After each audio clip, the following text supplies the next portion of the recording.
Welcome back to Unleash the Player, football's realist podcast. Today, we're joined in the studio by FIFA's first ever licensed agent on this January transfer deadline day. So, Jerome, welcome back to the studio. Thanks for your time today. So, the first kind of thing we want to ask you is, what will be going on up and down the country in Europe on a day like today? Wow. There will be lots going on because invariably what happens is managers or sporting directors will identify a player or positions that they need to recruit, and unfortunately their first choice has gone somewhere else, their second choice has got injured, their third choice doesn't want to go, and then they haven't got a fourth choice, but the club still needs a player in that position. So right up to the last moment of today, there will be people all across Europe trying to find the solutions to their issues. So that kind of answers my question in some part as to why do the clubs, the agents, the players, why do they leave it to the last day? They've got 30 days, more than 30 days in January to get the deals done. Why is there all this drama going on? You know, getting the papers in at 11 p.m. at night. Was it done in time? Was it not?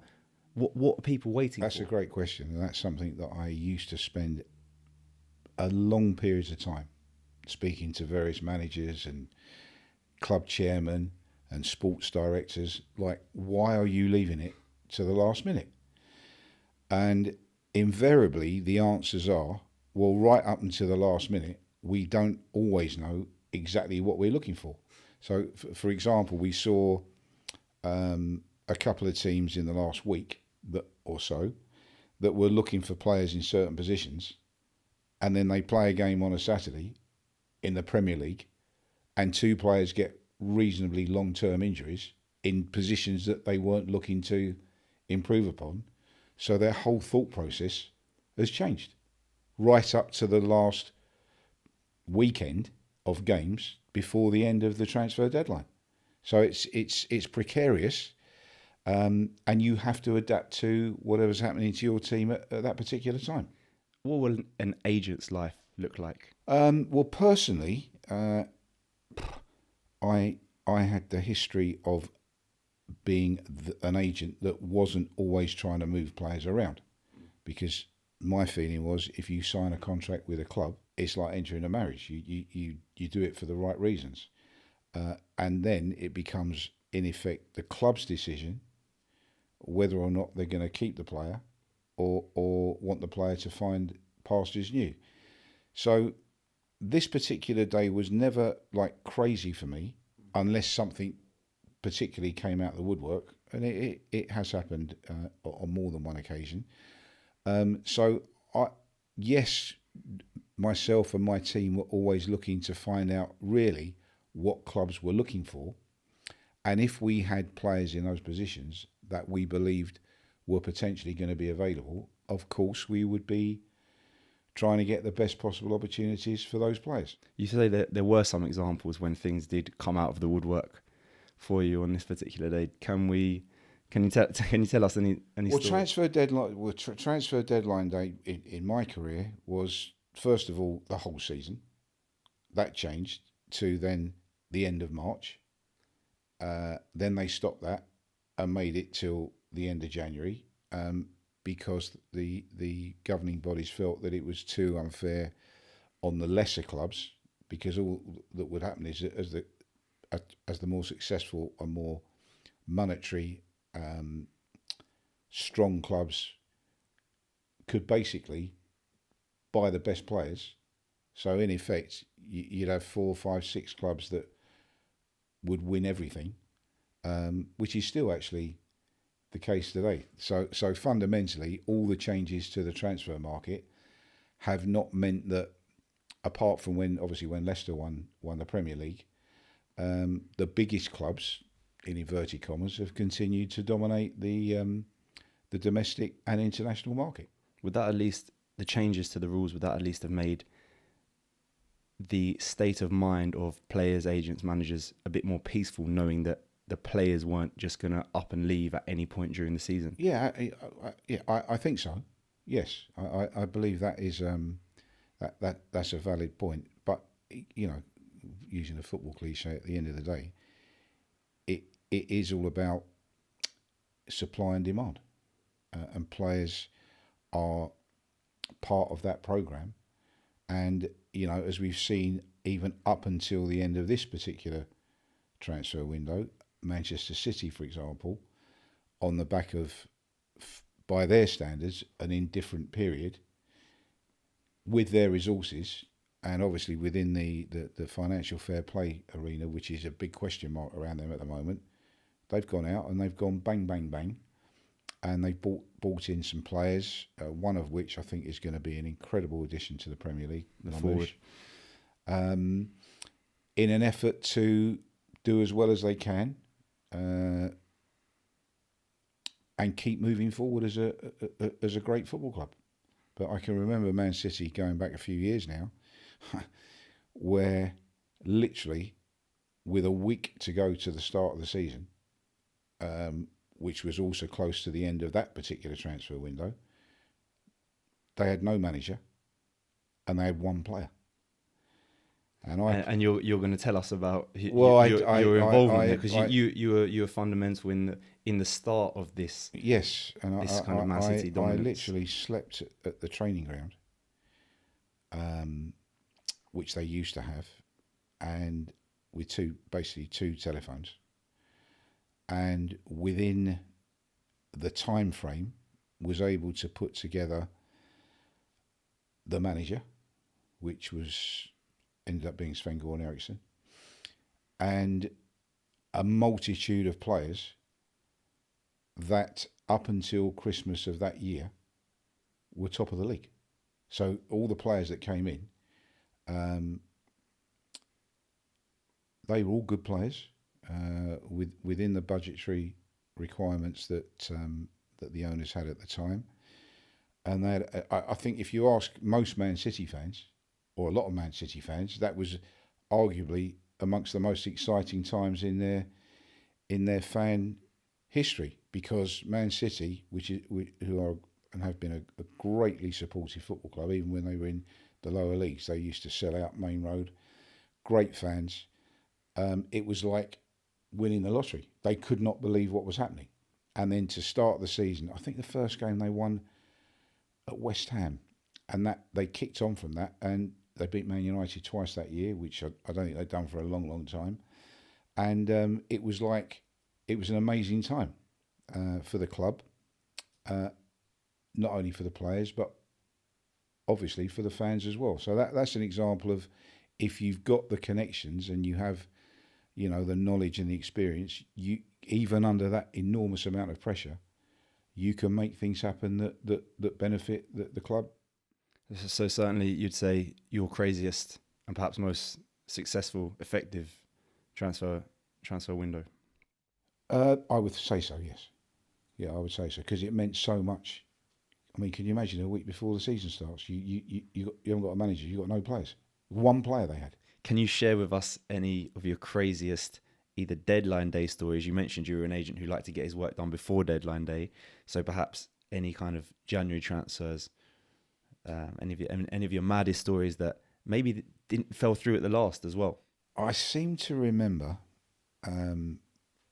Manchester City wanted a player from West Ham called Mark Ward. Very, very, very good player, winger. But he didn't want to go. And West Ham wanted Ian Bishop and Trevor Morley. It was part of an exchange deal. What year are we talking here? I honestly can't remember. But cut a long story very, very short. Mark Ward did end up going to Man City, but only on the premise that the manager literally went to his house on the day and physically put him on a train, of which I was on, because I was going up to Manchester to come back with Ian Bishop. Trevor Morley wasn't one of my clients, but obviously that was the game plan. Anyway, to cut a long story short, in the end, Mark Ward agreed to go to Man City, and Ian Bishop agreed to go to West Ham.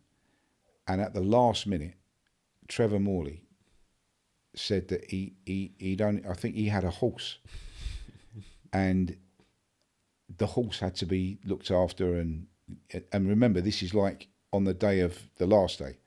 Anyway, cut a long story short, they worked it out in the end, and the transaction did happen. There was another. Now I'm remembering certain things. We were taking a player to Glasgow Rangers, and at the time there was all sorts of things about animals. Couldn't come into the kingdom, and if they did, they had to stay in basically confinement. I think it was either for 6 months or a year. Anyway, this particular player, I mean, at the time, Rangers were one of the most powerful clubs well, certainly in the kingdom, because they had a great chairman. They spent a lot of money. They took a lot of English players up to Scotland, and they were very dominant. And this was like an icing on the cake player. Anyway, whatever we tried to do, he ended up not coming because of the dog. And I'll never forget the chairman. He was like, of all the things he'd ever done in his life, he just couldn't believe it. And that one didn't happen. Wow. Because of the dog. Wow. Yeah. What a story that is. Yeah, an amazing story. Unbelievable. What sort of signings are clubs looking to make? Are they quick fixes? Are they long term? I think it all depends on the clubs that we're talking about. If you are a club that is trying to win the Premier League, trying to qualify for European places, and you think you might be one or two short to get you that opportunity, you will look to bring in players. But they have to be an improvement on what you've already got, because otherwise the players in the dressing room will look at it and go, well, why have we bought that player in? He's not better than what we've got. I want to feel like these players are arriving to help us help us win something at the end of the season. And then you've got the clubs in the middle of the table that are not really under that amount of pressure, because they can't qualify for Europe. They're not going to win the league. It's all about staying in the Premier League. And then, of course, you've got the clubs at the bottom, and with so many hundreds of millions of pounds involved nowadays in staying in the Premier League, do they have a go? So we'll see. We'll see ultimately with Southampton and Leicester and Ipswich, Everton, Man United. They will be looking to at least try and give themselves a chance. Coming back to the clubs at the top, so obviously your Arsenal, your Liverpool, Man City, coming back now. Chelsea, Forest, Bournemouth, Villa. So there are a few. What sort of activity do you expect to see from these clubs? I think that Arsenal, with all of the injury issues that they've had, have done incredibly well to maintain the levels and to still be in with a chance of catching Liverpool and winning the Premier League.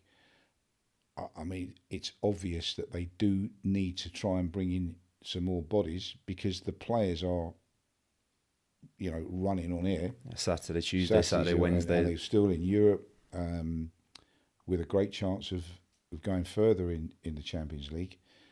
But it will be impossible for the current group to maintain those levels from now till the end of the season without some additional help. But as Mikel Arteta has publicly stated, of course they are looking to try and bring in players, but they have to be an improvement on what they've got or what they've lost. Yeah.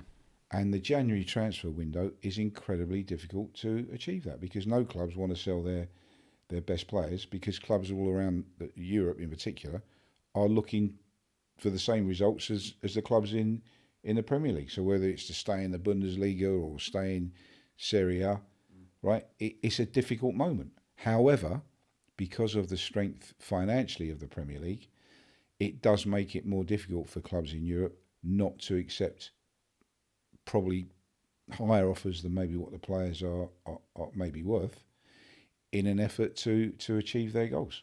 Liverpool, obviously, they've got themselves into a situation where you've got Mo Salah, 6 months left on the contract, Van Dijk, Trent Alexander-Arnold. Are they dealing with that now in this transfer window? Are they looking to bring? Okay, well, I think you take Trent Alexander-Arnold. wonderful player. But Liverpool also have another young player, Conor Bradley, who's an exceptional player, and maybe he doesn't possess certain aspects of the game that Trent Alexander does, and not many people do, can pass a ball like Trent Alexander. But I think they probably see him, if Trent Alexander-Arnold is to leave Liverpool, I think they see him as at the moment, the replacement moving forward. I personally think that Van Dijk has already agreed to stay. I might be wrong, but they're keeping that quiet. Salah is a different kettle of fish. He's obviously asking for a longer term contract. I can only imagine incredible wages. And, he's been a wonderful player for Liverpool, but no one is irreplaceable. And Arnold Slot's gone into Liverpool, in effect, with the same group of players that Jurgen Klopp had managed so brilliantly for many years. And he's looked at it and gone, well, we don't really need a lot here. And look where they are. Unbelievable results in the Champions League. And so far, an incredible season in the Premier League. Manchester United. Yeah. What is Amorim going to look to do? And how can the board support him? Well, this is an interesting time for Man United. Obviously, an incredible football club with great history. They've gone through, obviously some managers since Sir Alex retired. They have won trophies, so we shouldn't forget that. They've won trophies. But for a manager of Amorim's experience and quality to come into a club the size of Man United, virtually in the middle of the season, and try to impart his beliefs and what he wants from his players, is incredibly difficult. And the results have shown that. Yeah. Because most of these players have worked under 2 or 3 different managers. And it's hard enough at lower leagues to deal with managers that come in, then they go, then they come in, bring their own staff in, and players are given different messages. You do it like this, or you're not in the... I think the players have found it difficult to, I won't say accept, but to fully put into practice what Amorim wants. So does he bring in a whole new squad, or does he continue to work? Well, he's obviously not going to do that, by the end of today. But I think if we're looking at August the 1st, 2025, I think that Manchester United will virtually have a completely different team. But they're going to have to sell before they can buy. And they're going to have to stay in the Premier League this season as well. They'll stay. But yeah, I mean, you just don't know. Yeah. You just don't know. Last question I want to ask you. Yes. Who's going to win the Premier League and why? I think if Liverpool continue in this vein without any key injuries for long periods, like Arsenal or Man City have had, I think Liverpool will. But I think that Arsenal can still do it. They're an incredibly resolute bunch. They seem to be a wonderful unit. They play for each other, and despite all the injuries and all the mishaps, including some rather bizarre refereeing decisions that we've seen recently, that might make them stronger. But I've got to go with Liverpool. I can't see anyone. But I will say that Arsenal could win the Champions League. So I'll temper that with, I think Arsenal are going to win the Champions League. We'll take that. And for the drop?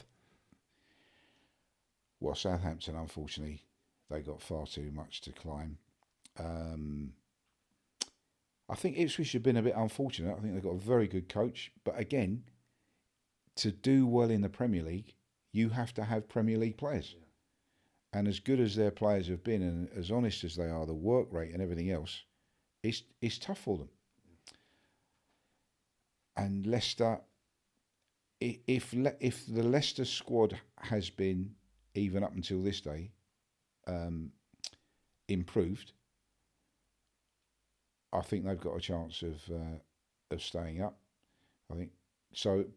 But if you look at it logically, you'd have to say it's going to be Ipswich, Leicester, and Southampton.